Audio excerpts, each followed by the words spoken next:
The international shipping industry is a significant contributor to global greenhouse gas emissions, accounting for about 3% of the total. In response, the International Maritime Organization has set ambitious targets through its 2023 strategy to eliminate these emissions by 2050. Achieving these goals requires a comprehensive and fair approach to revenue generation and disbursement. In our previous overview, we set out a framework for how compliance costs and revenues can be managed under the global strategy for reducing greenhouse gas emissions in the maritime industry. In this presentation, we break down our proposed revenue disbursement framework. This framework ensures that the revenues generated from greenhouse gas levies and penalties are used effectively to meet all three of the objectives required under the IMO's 2023 strategy: promoting the energy transition of shipping, incentivizing the fleet, and contributing to a level playing field and a just and equitable transition. International shipping, operating under an IMO mandate, provides shipping services to the global market and receives revenue in return. In providing such service, the global fleet emits GHG pollution, contributing to a deepening global crisis. Such pollution is an externality,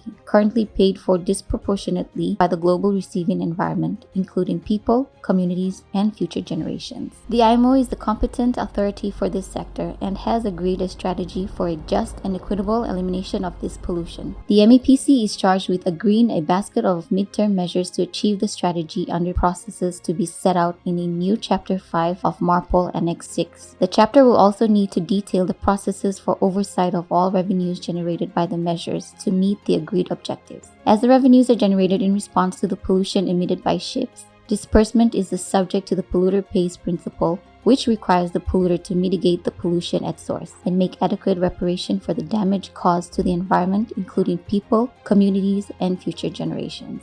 To achieve the strategy, the basket of measures needs to comprise inter alia, a global fuel standard, and a GHG pricing measure. ISWG GHG 16/2/6 and ISWG GHG 17 argue the available pricing mechanism that can most effectively meet all the objectives of the strategy is a mandatory universal levy on all GHG emissions, with a high initial price and subject to regular review and ratchets, accompanied by a simple GFS of increasing stringency as new long-run technologies and fuels come to market. Both measures will generate revenues to a common fund, with a levy generating the greater majority. A board composed of relevant representation will then be required to be established to oversee the fund, according to the specifications and guidelines set out in the new MARPOL Annex 6, Chapter 5. Revenues are directed from the board in parallel to 5 purposes. A. Administration. This revenue stream is shared across the revenue collection and disbursement architecture. All revenues, active and passive, require management and stringent and independent monitoring, evaluation, and reporting to ensure transparency. B. Passive mitigation. Achieving full decarbonization within the timeframes and checkpoints of the strategy requires driving the development of long-run technologies and fuels now if they are to be available at market scale in the 2030s-40s. This is best achieved by rewarding market leaders through subsidizing overperformance of pollution reduction for an initial period to ensure adequate investment in long-run solution production. A limited fee-based scheme along the lines originally proposed by Japan can be specified that rewards performance greater than the GFI, particularly the reward for near-zero GHG energy. C. Active mitigation. Active mitigation of the pollution at source is enabled via subsidizing funding of research, development, and deployment of new long-run technologies and fuels. The IMO has committed to ensuring a just and equitable transition that leaves no state behind.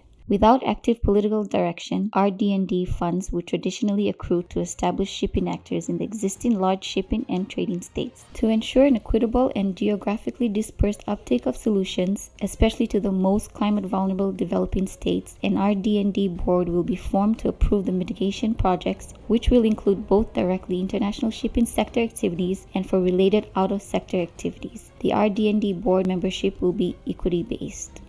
D. Active reparation. Shipping's GHG pollution impacts the environment, including people, communities, and future generations, and contributes to the deepening climate crisis and to the deteriorating health of the ocean. The Green Environment Fund, the Adaptation Fund, and the Green Climate Fund have been established under UN mandate as the competent funding agencies to provide equitable financing to states to adapt and respond to the deepening climate crisis and its impacts on environment and community. Additionally, IMO has committed to ensuring a just transition for maritime labor force, and the ILO is the competent authority to direct the use of resources in this regard. It is envisioned that each agency will develop a blue financing modality alongside or within their existing architecture to deliver this new funding stream for the purposes specified in the Marple Amendments. E. Passive reparation, compensation for D&I in selected cases. There is high risk that a small group of states will be disproportionately negatively impacted by the implementation of the measures. For those states who have contributed little or nothing to the cause of the crisis and will be most impacted, it is unfair for them to have to incur such financial penalty, and they should be directly compensated. This comprehensive framework ensures that revenues generated from GHG levies and penalties are effectively used to promote a cleaner, more sustainable shipping industry, while also ensuring the transition is a just and equitable one that leaves no state behind.